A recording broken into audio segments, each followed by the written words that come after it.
What is up, fanboys and fangirls? Welcome to another Review Point podcast coming to you from fanboysanonymous.com. I am your host, as always, Tony Mango, and for this edition, I am going to be reviewing my pros and cons and everything in between about the latest entry in the Marvel Cinematic Universe series, which is Shang-Chi and the Legend of the Ten Rings. Just watched that movie yesterday, gave myself a full day to think things over and, to be perfectly honest, to do a whole bunch of other work that I needed to catch up on and everything. And recently I've been doing less of the movie review points directly, and we've been kind of taking more of like the fan tracks approach to a lot of things. But this movie is not going to be out on Disney Plus for practically another month or so. And I didn't want to wait to do a fan tracks for it. I wanted to get my thoughts out there about it, and not just necessarily an editorial format. So, hey, look at that. Let's do another review point. So I'm going to take it very casually through this. I'm going to kind of use a little bit of the viewer review point system that we've done in the past. I'm going to merge that a little bit with the making the grade system that I usually do when it's more of the editorial side of things, talking about story and characters and the tone and music, sound, a lot of the elements that make up the movie rather than specifically going, here is a hit, there's a negative, that kind of deal. But whatever fashion that it is that you want to review it, I want to know what you have to say about Shang-Chi. So drop your comments below on YouTube, or if you're listening to this on some other kind of platform that has no comments, go hop on over to the YouTube thing and leave your comments there, or post something on the page on fanboysanonymous.com, or post something on Facebook, or send a tweet, whatever it might be. Just, let me know what you thought about the movie too, and your thoughts on my thoughts and everything. But if you are on YouTube, then just a reminder of the way that everybody knows how YouTube works by now. But if you're not subscribed already, then go ahead and do that. Ring that little notification bell as well. Hit the like button if you want to boost this in the search algorithms and everything. There is the join button as well, where you can basically sign up the way that you would with Patreon. Patreon is patreon.com/fanboysanonymous. It's the same thing as the members only stuff on YouTube. It's the same tiers. You got the bonus features. You've got the ability to pick something, the pick or poison tier, where you can request something in particular that you want us to do. So if you really want us to do another fan tracks, or, you really want us to do like a Mount Rushmore list or an editorial of some kind, whatever it might be, that gives you the option to do that. So keep that in mind. Also, if you want to pick up some merchandise, there's TeePublic and Redbubble shops. So keep that in mind too. Anything you do that helps us out, helps us grow, helps keep me sane. Anything that goes along that spectrum is greatly appreciated. So now that we got that stuff out of the way, Shang-Chi. This is a character that I can't say I was even remotely familiar with up until recently. Now, of course, you've heard tons of reviews, tons of discussions about different things in the superhero genre. I've always been into Marvel and DC. Not so much any of the other companies out there. Like, I've seen the Spawn movie, but that doesn't really count being a Spawn fan, or, I haven't read a single Image Comics book for anything, that kind of deal. But when it comes to, Batman's my favorite, Spider-Man is my number 2, etc., etc., I can tell you a good amount of comic book characters from Marvel and DC, because we can start getting deeper into you go past when the average person can't tell you more than the idea of Green Lantern, and they can't tell you Jessica Cruz, and they can't tell you, Tomar Ray or whatever. And you can start getting into Blue Devil, and you can start getting into these. I don't know specifics about a lot of characters. I have never read a Booster Gold comic, but I can tell you quite a bit about Booster Gold. I can carry a conversation about Booster Gold for multiple different things. I even had a fan cast of Booster Gold. It was, I think his name's Jamie McDorman, who was in the Limitless TV show. He would have been, I think, the perfect Booster Gold. But I digress. The point being, Shang-Chi is not a character that has ever popped up in anything that I've digested. He might have popped up on one episode of one TV show back in the day that I just completely forgot about, kind of in the same regard as the Avengers Earth's Mightiest Heroes.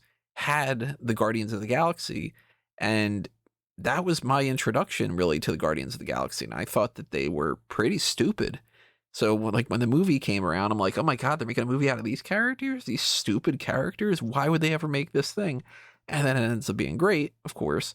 And then I look like an ass because I'm thinking that this is going to bomb. I now have reached a point where not now, I've well past this point, but I had thought that Thor movie would do poorly. And I had thought for sure Guardians of the Galaxy would do poorly. And I thought for sure that Ant-Man would do poorly, and so on and so forth.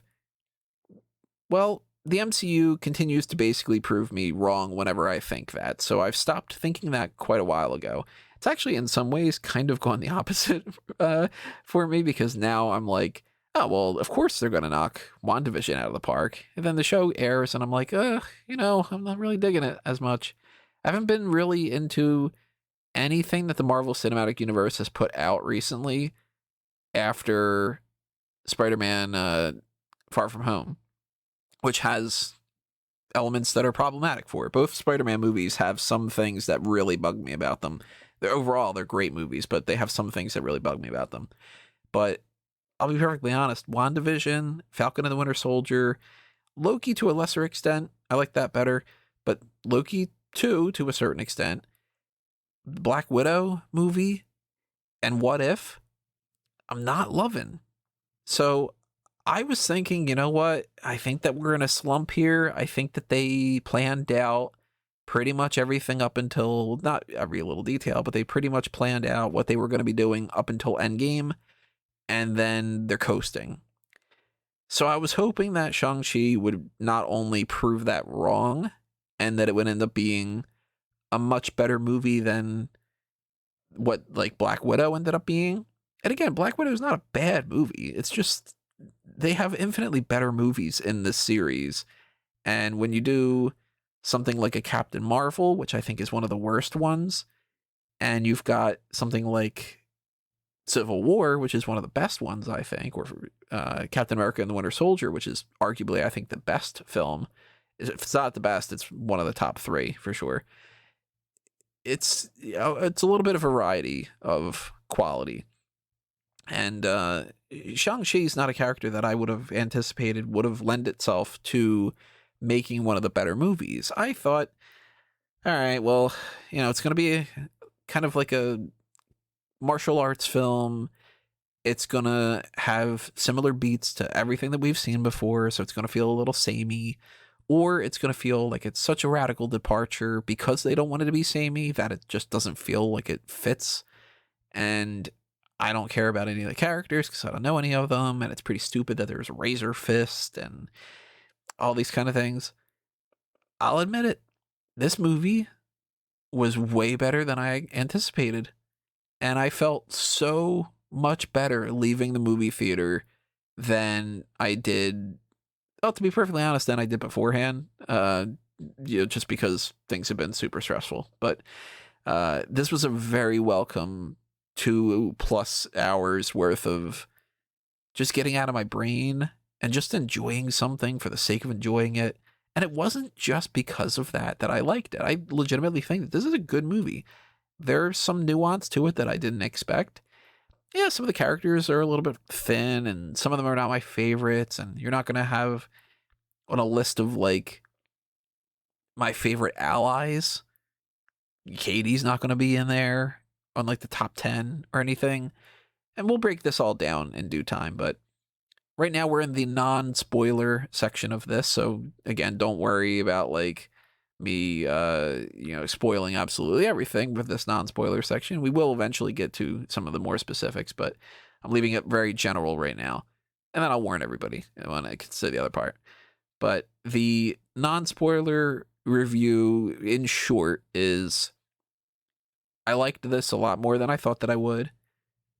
I think that everybody that I had seen it with, I don't think anybody really disliked it. I know one person wasn't super fan of it, but I think everybody kind of was in the agreement of, it was pretty good and surprisingly good in some ways. I think I'll break down as far as like general hits and misses, keeping this still non-spoiler, the action is great. The visuals are great. The sound, when it comes to like music and the sound itself, I am not a sound design type of person. I do not know the specifics behind that, so I could never ever speak to that and say like, well, the mix should have, composited this better. I have no idea what the hell that would be. I can just tell you whether or not something sounded off or if it sounded fine. I always bring up Interstellar to me as being just, it didn't sound like they mixed that right to me, or whatever they're going for was not the right thing. And then Tenet was bad when it came to sound levels. Just, you're explaining things and the music is super duper loud and you can't hear anything. But no problems with that. The music, I have yet to revisit the soundtrack and the score, but I plan on doing that because I remember thinking at the time, I like what I'm hearing. I don't think it's going to be one of those things that I end up saving much of. I don't think I'm going to end up being like, oh man, this is one of those soundtracks like, trying to I'm blanking on something right now that would have been like a lot from it. Like, weird example, Road to Perdition, where a lot of the score I have in my collection because I think that it's really good. I don't think it's going to end up being like that, but I might be wrong. I don't know.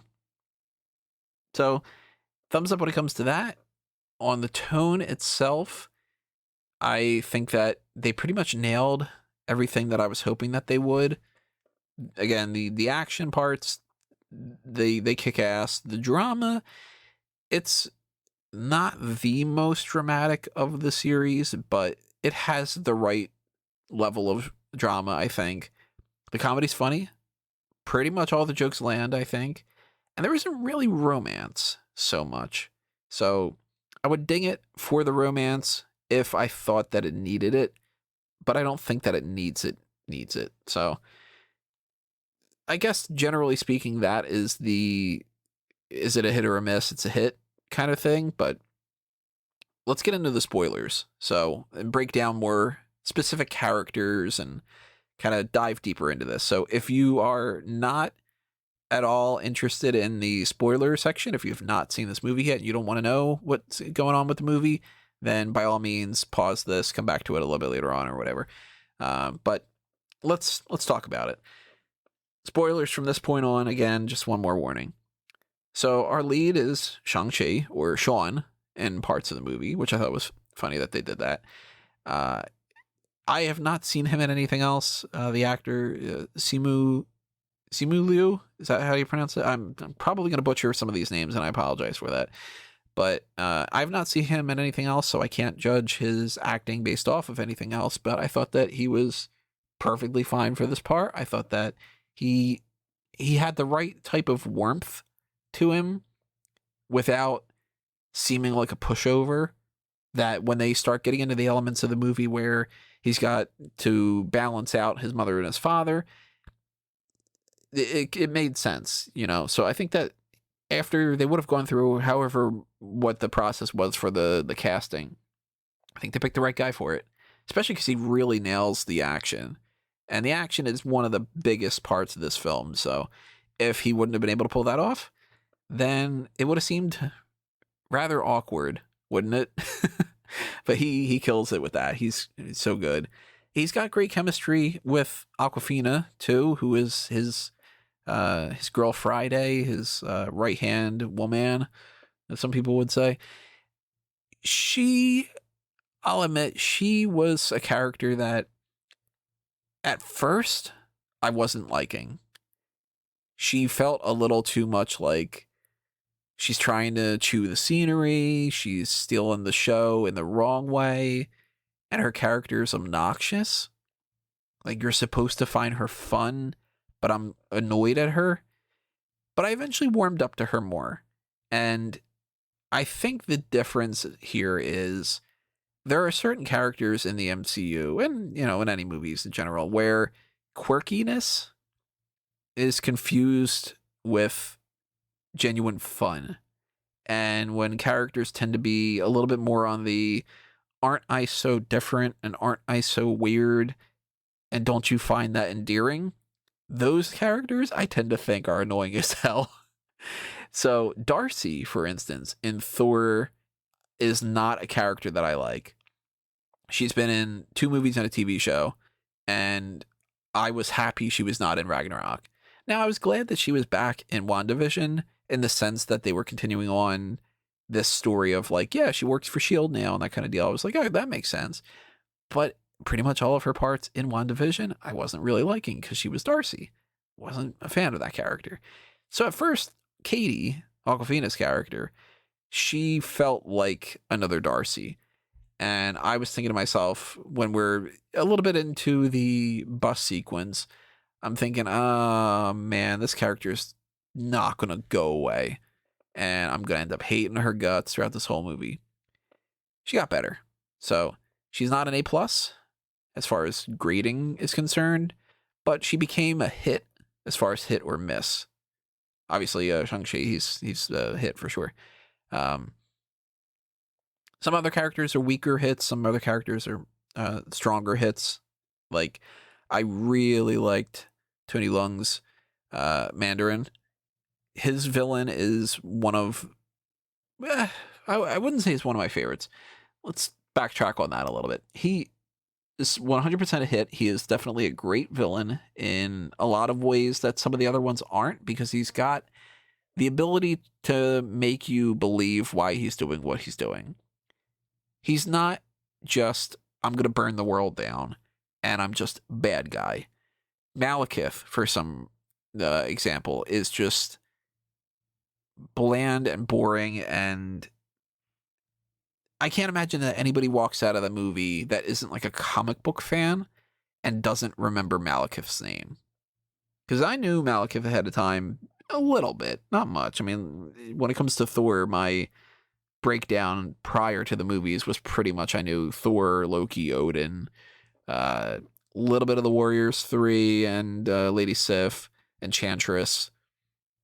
Not too much more past that. So Malekith was just kind of like, oh, that's a dark elf. Okay, well, that's a thing. Maybe there's something interesting there. Proved that it wasn't the case.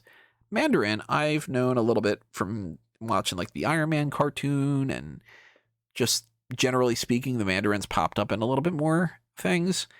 So I knew we weren't getting the whole like Fu Manchu thing, and that they were merging characters and they were backtracking on things, and they were kind of, the whole 10 Rings has been through a weird gestation period, and then this movie comes in to completely makes good on all the other things. And they could have gotten away basically with the Mandarin is just, well, that's the real Mandarin, and he is just bad guy. They could have done that. And I think that they could have potentially pulled that off. It just would have been weaker. But with the story here, primarily driving it as he falls in love with Shang-Chi and his sister's mother, then yeah, obviously they have the kids, and that's driving him to be susceptible to opening up this portal dimension with this other thing and whatever. I tell you what, it's not where I would have gone, but that's mostly an ignorance thing on my part. I think I would have ended up making, if I were to be like writing a movie based off of this, obviously I would have done more research. I would have known more characters, because I didn't have any idea who the hell Razor Fist was leading into this movie, or Death Dealer or whatever. But if I wouldn't have done the research, I would have assumed that this would have been as simple as Shang-Chi is gonna fight a bunch of people and his dad's an evil criminal, and that's it. And when you incorporate the love story in here, I think that really gives it a good edge to it that I didn't see coming. So I really like that. By the end of the movie, I mean, this character's one of the worst terrorists that you can think of, and you're rooting for him to turn good. And eventually, when he has his babyface turn, babyface is turn good for pro wrestling lingo. When he has that, it feels like it's kind of earned, because he's been saying for a while now he's doing this for family. And he saves his son. So I really like this character. Major hit. Major hit for Shang-Chi's mom. She was somebody that I really was just, every scene that she's in, I'm just kind of like, okay, she's endearing. I like her. Not just because she's beautiful, but like she has that warmth that you see get passed on to Shang-Chi. And then, funny enough, then the proper balance to that, you've got the Mandarin passing on that brutal edge to his daughter. Now, I wasn't as big a fan of Xialing, if I remember correctly, that's how they pronounced her name. Wasn't as big on her as I was hoping that I would be by the end of the movie, because there are parts of it where she was winning me over quite a bit, and then there are parts where she was just kind of falling by the wayside, and I was like, I kind of wanted a little bit more here. She is still a hit, and I think if we wouldn't have had her character, something would have been desperately missing, because then it all would have been through Shang-Chi's eyes. But overall, I mean, she's a hit. She's still in the mix. We're still going to get that post-credit scene where she's going to be taking over the 10 rings. So if we get Shang-Chi number 2, then she'll be some sort of an antagonist. And it'll be interesting to see where she goes with that. Is she going to be a full-blown, really, really bad terrorist? Or is she going to be a little bit more of an anti-hero with just happens to be doing some pretty evil things? I don't know. Thumbs up on her for the most part, though. I'll say thumbs down on Death Dealer. This character had nothing to him. It's a decent enough, cool-looking costume, I guess. But there's no standout fight sequence that really pinpoints that character as being, like, the deadliest assassin or anything. Couldn't tell you the name of the character without looking it up. And it's just kind of a waste. Like, nameless mook kind of deal. Razor Fist has a little bit more to him, but that's just because they decided to keep the character alive longer and talk, and that he's kind of a douchebag and everything. Even then, though, I gotta say, Razor Fist, for the most part, thumbs down. Not the biggest fan of the villains, beyond the Mandarin himself. Loved a lot of the cameos that we got in this. So, seeing Abomination fight Wong, very cool. Wong in general just popping up, and then Wong at the end popping up, and then we get this post-credit sequence where it's, for some reason, Bruce Banner back to being Bruce Banner again. I guess we're going to have some kind of an explanation on She-Hulk about that, but his arm's still in a sling. You think he'd maybe get like on board with that and try to fix his arm. And Captain Marvel showing up and setting up this idea of where do the rings come from and what is going on with this, whatever. I want to know your theories. So drop a comment below. I think, because the 10 rings are nothing like they are from the other source material. That used to be actual rings, and the Mandarin had taken it from a crashed spaceship, and I was thinking that what the direction that they were going to go in this movie was this big evil monster that they were heading towards was going to be Fin Fang Foom, and that was going to be sort of where the rings came from, and that it would be the size of the rings being, where you could wear them as like bracelets, essentially, where, because the fingers, I guess you would say, the digits of Fin Fang Foom are as like big as somebody's arms. I thought that that's where they were going to go here. And then they end up having the, whatever they call the soul sucker things, and the great protector and whatever. You got a bunch of dragons, but you don't have Fin Fang Foom. And we don't know where the rings are coming from. So I've heard some theories. I don't buy into pretty much any of them. One theory that I'm seeing around a lot is that they were created by Kang the Conqueror, and that they were from the future, and that's why nobody can recognize what they are, is because they haven't been made yet. One theory is that they were made by the Celestials, which I think has more credibility to it than Kang by far.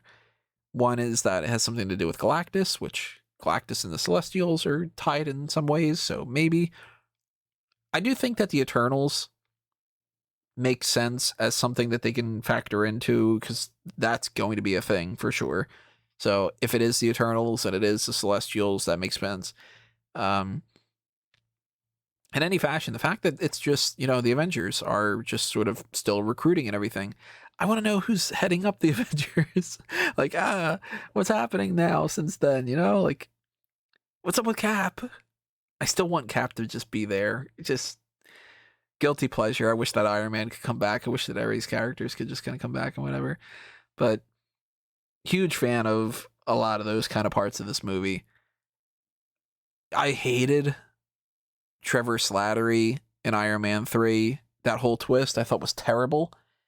The character was funny for that, but I thought that the twist was just like, God damn it, everybody, what the hell? So despite how I hated that in Iron Man 3, I really liked that they brought him back for this. And I loved the idea, too, that he was going to get killed, and during his, not assassination, what would the term be? Execution, that he ended up basically becoming a court jester. I thought that was a nice little twist. The little chicken pig thing that they were talking about, so many people are going to be like, I want a plushie of that kind of deal. But that weird relationship that Trevor has as like a good guy in the mix with all this was a welcome surprise. That was a hit. Oh, I forgot to mention Aunt Nan, is that what her name was? Zhang Nan? Michelle Yeoh.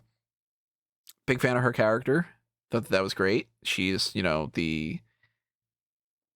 the elder going into whatever we get within the future. Talo, I think, was the name of the area that they were from. So this other dimension is going to be factoring somewhere. Don't know how, don't know where, don't know when, any of that stuff. But she has a presence to her that is just, it's a different sort of, I guess, just like reverence for just kind of like, you can tell she's wise. Like, she's great for that. And it's funny because she is somebody who I know, of course, more than anything, I know her from Tomorrow Never Dies, which if you want to go back and check that out, the Review to a Kill series is something that we've broken down all of the Bond films. So go back and check out the Tomorrow Never Dies one when it comes to that. But she's also somebody that I just assumed wouldn't be in this movie because she was already in the MCU. She was in Guardians of the Galaxy Volume 2. It's a brief part, but she is Aletta Ogord in one of the post-credit sequences.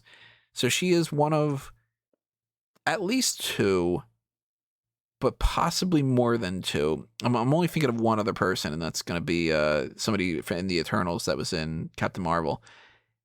People who were recast within the MCU. So that's pretty interesting.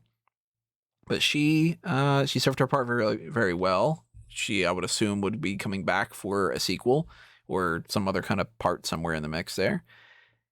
So characters overall, solid. Not the best characters. There aren't many characters here that I would be like, wow, man, I really want to make sure that they're in like 20 different movies going forward, like with some of the other characters like Coulson and that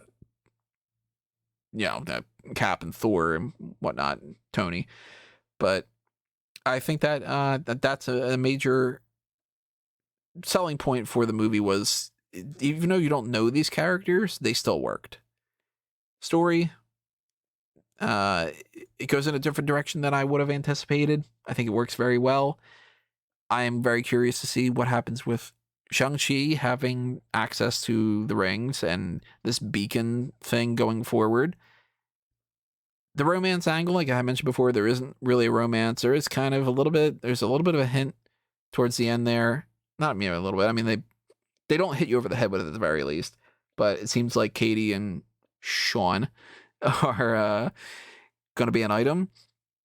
They didn't need to go heavy-handed with it. I think that was perfectly fine the way that was. So that gets past. The comedy, again, I mentioned before, I thought that was really funny. I don't have specific notes because I was just trying to enjoy the movie and not really kind of just take everything in for a future review. So down the line, if somebody, you got a question, oh, what was your favorite joke? I'll probably think of something else. But action-wise, my favorite action sequence might be the side of the building.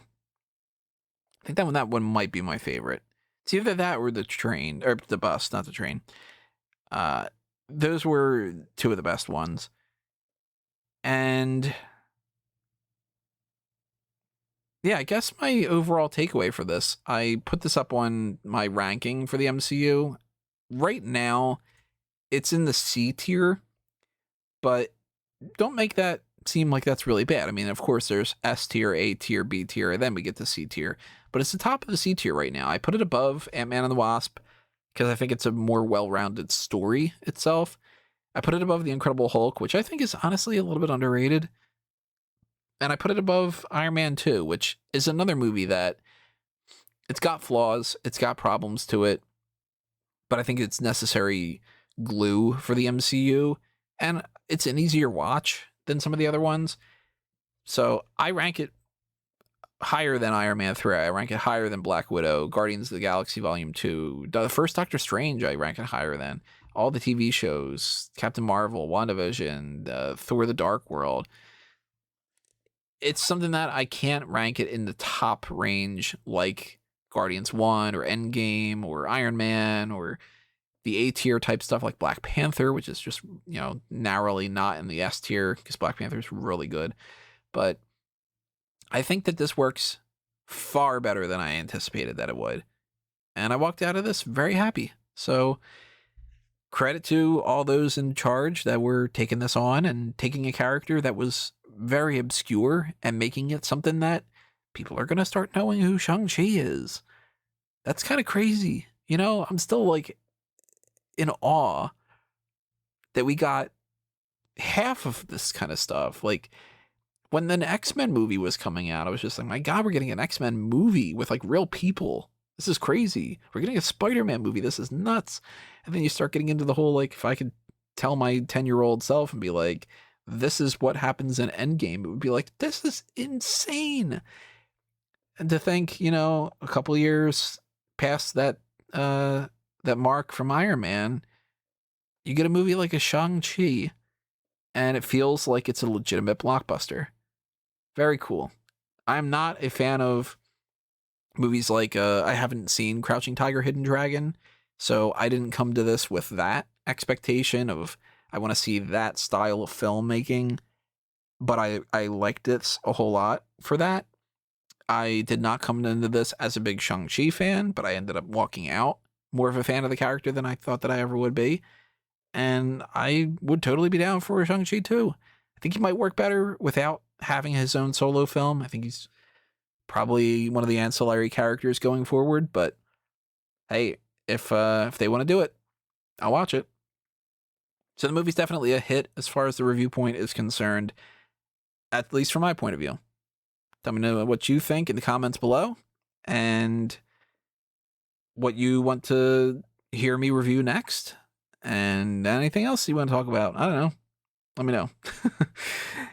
So that's going to do me in for this edition of the Review Point. Thank you for listening, everybody, and I will see you next time with whatever is coming up next. But for now, it's time for me to geek out.